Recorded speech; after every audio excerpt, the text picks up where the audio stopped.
โบ้ยพี่น้องเบิ่งพุ่นอ่ะไฟอะ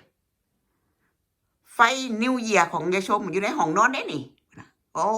เพดานน่ะมันเลิศสำแต่เลยไฟแสงสีเสียงพุ่นน่ะโอ้เลิศบ่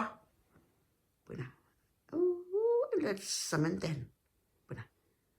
พุ่นน่ะพระเอกอ่ะสวัสดีครับ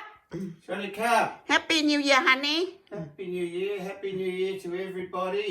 Hope everybody has a wonderful New Year. พุ่นน่ะเบากำลังตื่นนี่น่ะสิบอกให้เลิศสำแต่ไฟห้องยายชมพูมันเลิศป่ะจ๊ะโอ้ยบอกได้คำเดียวคือเลิศสำแต่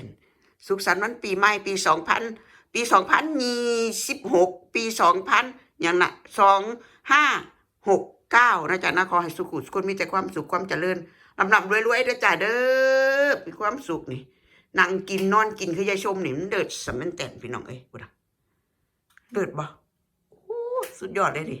เพิ่งตื่นได้นี่เห็นบ่เมื่อคืนพักกันนอนตั้งแต่4 ทุ่มพุ่นน่ะ บัดนี้ตื่นมายังมื้อเช้าก็มาเล่นไฟแสงสีเสียงกันแต่บัดทีนี้มันเลิศคักพี่น้องเอ้ยพุ่นน่ะโอ้ยโชคดีปีใหม่กันสุขุสุขคนเด้อจ้าเด้อ